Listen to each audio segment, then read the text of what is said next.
Hey, good to see you again. Thanks for checking this video out. Really do appreciate it.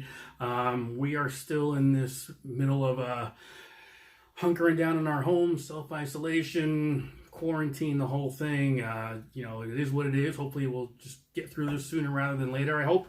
But in the meantime, wanted to just kind of do a little bit more with the guitar, some lessons I think that'll come in pretty handy. Wanted to kind of just dial it back and really just kind of bring it back to something pretty simple with just a couple of chords. Prior videos I've done, one is with the C chord and the A minor chord, and that's actually, the link is right up there so you can hit that card. And then I followed up with two other chords that kind of gave you the entire key of C. So it was C and A minor, and then I did a video with the F and the G, so you've got your relative your major, your relative minor, and then basically the other chords for a 1, 4, 5 progression, basically. So wanted to kind of, even make it a little bit easier than just that. A lot of people will argue, what are the easiest chords to play? What should I play? For me, it was the C and the A minor. It just kind of worked that way, C. And then all you do is just change in one finger for the A minor right there. And then I added the G and the F. So we're going to go over one of those chords again that I did previously, which was the G. I'm going to do that one again. And then we're going to hit the relative minor, which is the E minor. Okay? And I think I'll do a couple more of these videos where it's just the major and the relative minor, right? Just to kind of give you an idea how those work together. So, and in terms of the songs and why I think these go really well together, the one that comes to mind for me was Backstreets by Bruce Springsteen. Off the 1975 album Born to Run. And there's so many great tunes off that album. There really is. There isn't one dud at all. But if you know the song, you know the album, it's pretty straight. I mean, obviously a lot of piano going on in that one, but really the rhythm was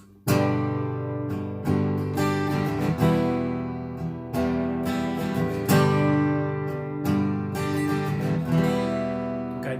That's pretty much how that goes. But then if you want to kind of just dive a little bit deeper into that, you play the G and he's picking the arpeggiating sort of note.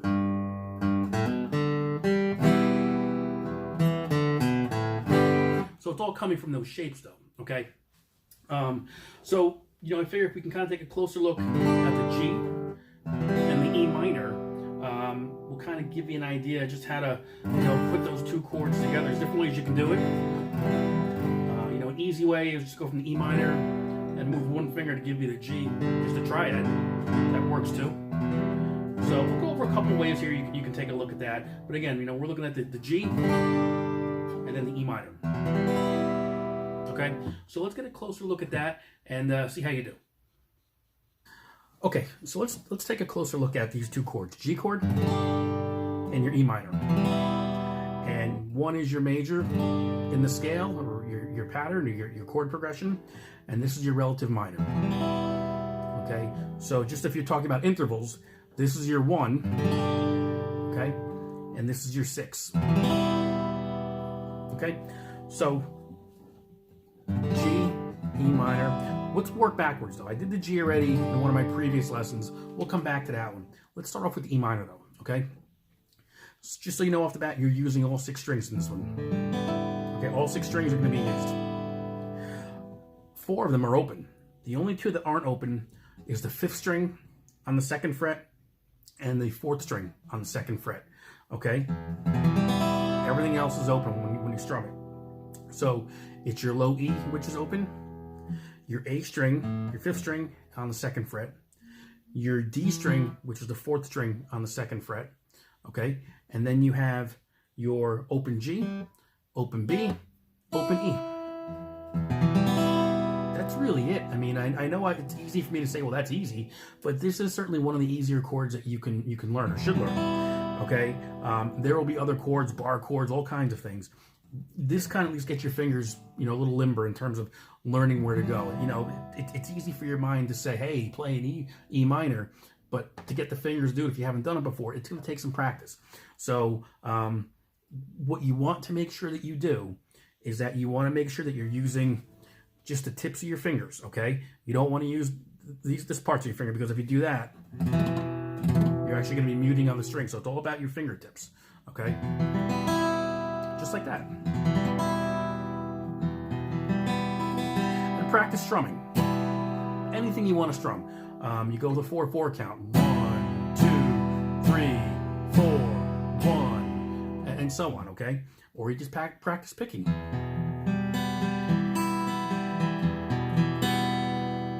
Okay? So that's really what you're looking to do here. And I'm not going to dive too deep into theory, into intervals, nothing like that at all, because this is meant to be just to kind of get your fingers acclimated to playing some chords. And then as we progress, there will be things where we talk about the root, and being that this is a minor chord, your flat third, your minor third, okay? So we'll get into that at some point, but not right now for this. So you've got your E minor. Now what you can do is, to go to your G, we're going to talk about the G now. Now, you saw me playing a G like this. You can play it like this. There's a lot of different ways you can do this, all right? But if we're going from the E minor, one of the things that you can do real quick, if you know, depending how your fingers are feeling, keep your middle finger planted on the 5th string 2nd fret. You're going to take your ring finger from the 4th string 2nd fret and just bring it up to the 3rd fret of the E string. Okay? That's your G note right there. Remember, that open E on the low E, that's your E minor root. But when you take your ring finger and you put it up here, now you've got a major chord. It's a major third. Okay? Or I should say it's your root, basically, not your major third. But you have 1, 2, 3. Okay? Your 1, your 3, and your 5. That's your G triad major chord. So you can go from here.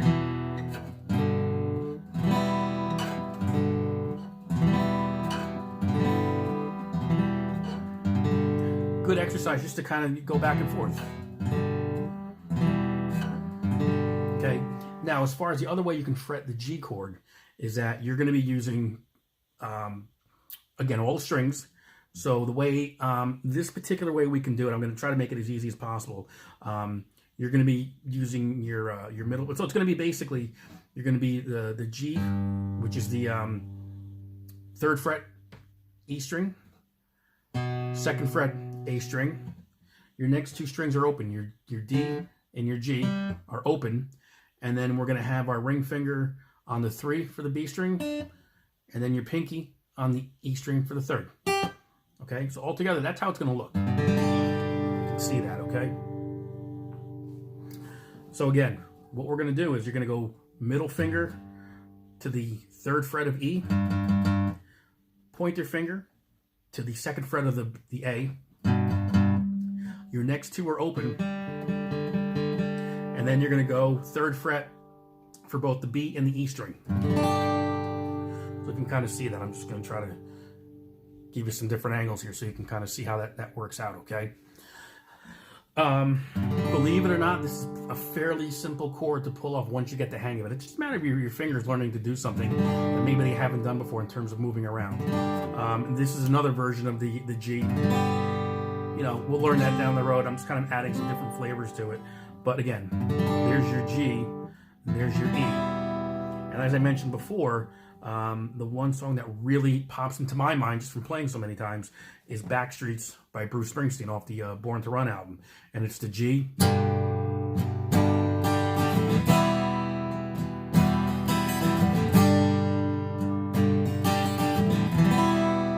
Okay, and then of course he arpeggiates some of it.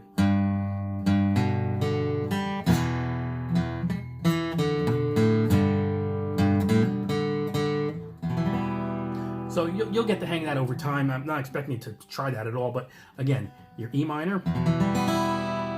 okay, to your G. And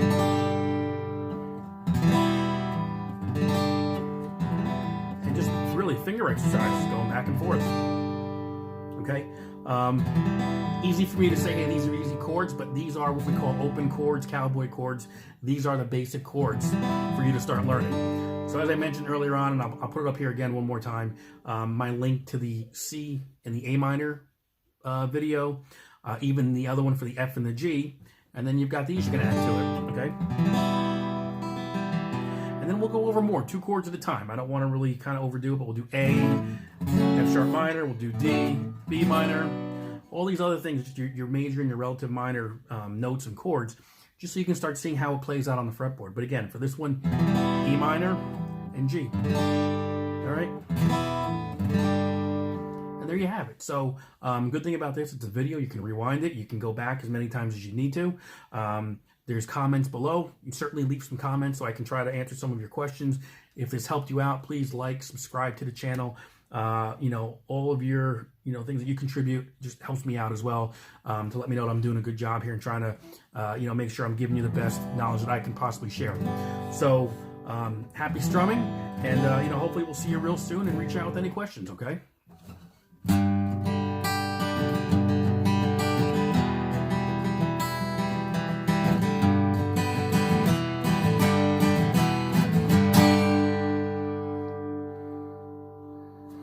See you later.